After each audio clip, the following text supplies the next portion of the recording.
Assalamualaikum warahmatullahi wabarakatuh. Perkenalkan, nama saya Firasari, NIM 18044111269 dari kelas 7 gabungan 1 jaringan. Baiklah, di sini saya akan menjelaskan fase tentang konten. Nah, di konten ini ada beberapa poin yang harus dijelaskan, yaitu SEO. Penjelasan tentang SEO. SEO adalah kependekan dari Search Engine Optimization. Teknik ini merupakan upaya mengoptimasi website agar mendapat ranking teratas di hasil pencarian Google. Dengan SEO, situs akan mudah orang temukan sehingga berpotensi menyedot lebih banyak traffic. Manfaat dari SEO yaitu memudahkan audiens menemukan website. SEO adalah strategi jitu untuk memudahkan target audiens menemukan website yang ada. Menjaring target audiens yang tepat. Tak hanya membantu audiens menentukan website, SEO Google juga memungkinkan Anda menjaring target audiens yang tepat. Alasannya, Anda bisa membidik kata kunci sesuai dengan search intent atau tujuan audiens dalam menelusuri keyword tertentu. 3. Membangun brand awareness. Manfaat SEO memang tidak datang secara instan. Kira-kira calon pelanggan baru percaya dan tertarik dengan brand Anda setelah 3-5 kali menemukan konten yang Anda buat. Jadi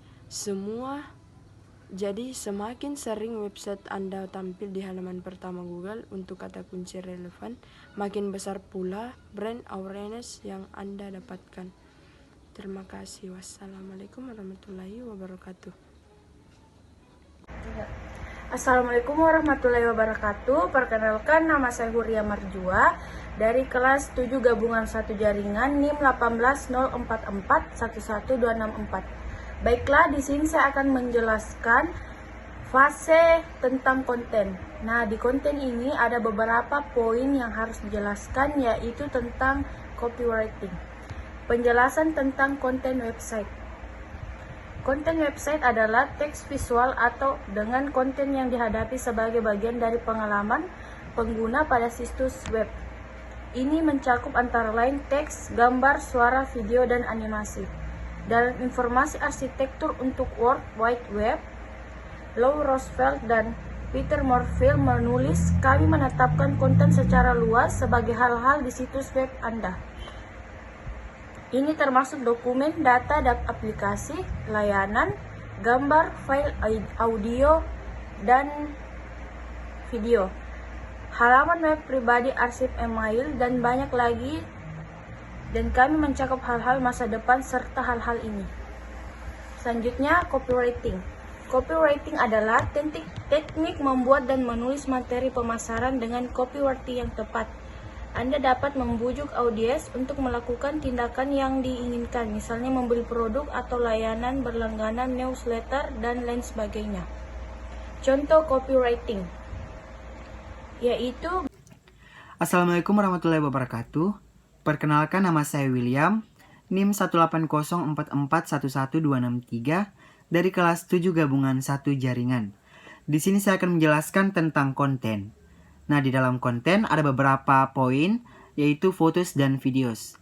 Namun, sebelum saya masuk dalam poin fotos dan videos, di sini saya akan menjelaskan tentang konten terlebih dahulu. Konten website adalah teks visual atau endengan konten yang dihadapi sebagai bagian dari pengalaman pengguna pada situs web. Konten website mencakup antara lain teks, gambar, suara, video, dan animasi. Dalam informasi arsitektur untuk World Wide Web, Lou Roosevelt dan Peter Morfield menulis, kami menetapkan konten secara luas sebagai hal-hal di situs web Anda. Ini termasuk dokumen, data, aplikasi, layanan, gambar, file audio dan video, halaman web pribadi, arsip email, dan banyak lagi. Dan kami mencakup hal-hal masa depan serta hal-hal ini. Nah, sekarang kita masuk dalam poin fotos dan videos. Di dalam konten website ada yang disebut dengan blog, yang artinya adalah website berupa media online berisi konten dalam bentuk artikel, video, dan foto yang dikelola oleh orang blogger atau beberapa penulis sekaligus. Topik yang ditampilkan dalam blog biasanya fokus pada satu bidang tertentu, misalnya lifestyle, finance, kesehatan, teknologi, kuliner, dan sebagainya. Nah, sekarang kita masuk dalam penjelasan inti tentang fotos dan videos. Yang pertama, fotos. Dalam isi website, fotos yang Anda gunakan harus menarik agar terlihat bagus dan diminati banyak orang, contohnya actionable. Yang bermaksud gambar atau foto yang digunakan harus membujuk atau mengarahkan pengunjung website melakukan tindakan pada call action yang terdapat dalam website Anda. Nah, yang kedua, videos. Video dapat digunakan dalam bentuk cara untuk meningkatkan desain dan membuat perjalanan dan pengalaman pengguna lebih baik. Sama seperti yang dilakukan dengan pencitraan lainnya, apakah itu fotografi, icon atau animasi. Dan kita harus memiliki tujuan untuk menggunakan video dalam desain untuk meningkatkan desain tersebut. Nah, ini demikian penjelasan saya tentang konten. Kurang dan lebihnya mohon dimaafkan. Assalamualaikum warahmatullahi wabarakatuh. Baik, terima kasih atas kesempatan yang diberikan kepada saya.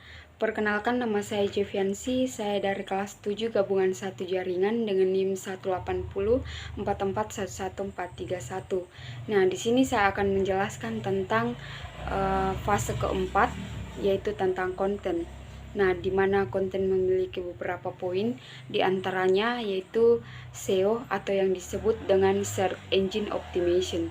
Nah, teknik ini merupakan upaya mengoptimasi website agar mendapat ranking teratas di hasil pencarian Google. Dengan SEO, situs akan lebih mudah orang temukan sehingga berpotensi menyedot lebih banyak traffic. Dan juga SEO cukup menentukan keberhasilan web, bahkan traffic website datang dari pencarian organik atau SEO. Pencarian organik yaitu aktivitas mencari informasi dengan memasukkan keyword tertentu ke Google. Nah, ada beberapa manfaat SEO bagi website bisnis, yaitu diantaranya pertama, memudahkan audiens menemukan website. Yang kedua, menjaring target audiens yang tepat. Yang ketiga, membangun brand awareness. Yang keempat, sebagai investasi jangka panjang. Dan yang kelima, meningkatkan penjualan dan konversi. Nah, cara kerja SEO yaitu dengan melewati tahap antara lain. Yang pertama yaitu dengan tahap crawling, dan yang kedua indexing, ketiga public result atau ranking. Nah, itulah materi penjelasan dari saya. Sekian dan terima kasih. Assalamualaikum warahmatullahi wabarakatuh. Perkenalkan, nama saya Ana Lestari, kelas 7 gabungan 1 jaringan, NIM 18044111267. Di sini saya akan menjelaskan tentang fase konten, dan kontennya ada beberapa poin, yaitu yang saya jelaskan di sini tentang perbedaan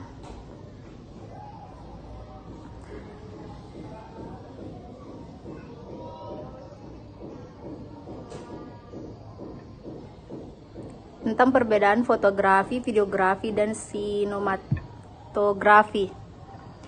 Di sini saya akan menjelaskan pertama satu, yaitu fotografi. Fotografi, pemandangan paling konvensional tentang fotografi adalah kamera, studio besar, dan lampu-lampu penerang hingga pada pencetakan foto. Pemandangan ini tidak salah tapi tidak sepenuhnya benar, karena di era modern fotografi telah merambah semua dimensi kehidupan. Begitu juga dengan cakupan ilmu yang sudah semakin kompleks. Kamera ada di mana-mana dan memiliki oleh hampir sebagai besar orang. Mulai dari yang berkualitas rendah seperti videografis, array, hingga yang berkualitas tinggi seperti megapiksel. Dalam Kamus Besar Bahasa Indonesia, fotografi adalah seni untuk menghasilkan gambar dan cahaya pada film atau permukaan yang dipekakan. Rupanya pengertian ini tak jauh beda dari Kamus Oxford English Dictionary, di mana fotografi diartikan sebagai seni atau praktik mengambil foto. Kedua, itu ada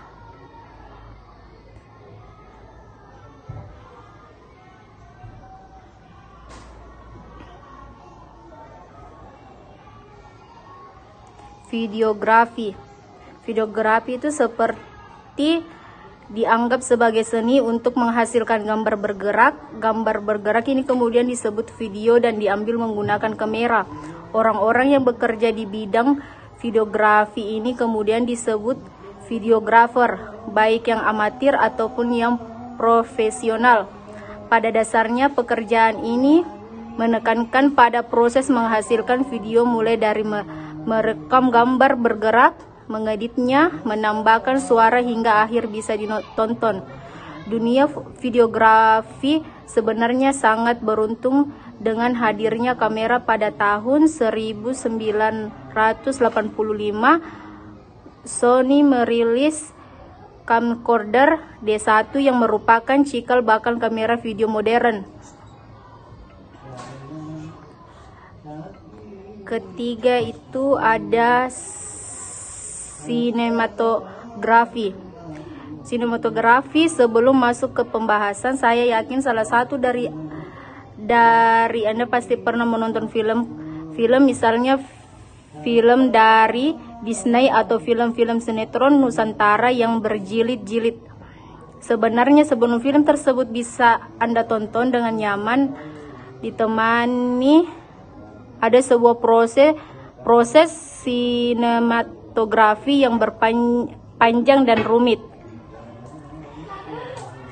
Sinematografi secara umum didefinisikan sebagai seni membuat gambar bergerak, tetapi deskripsi ini tidak mampu menggambarkan pengertian sinematografi yang sebenarnya. Dalam sinematografi ada naskah atau skrip, kamera, aktor, direktor, drama, dan lainnya sebagainya. Semua ini masuk dalam bagian sinematografi. Itulah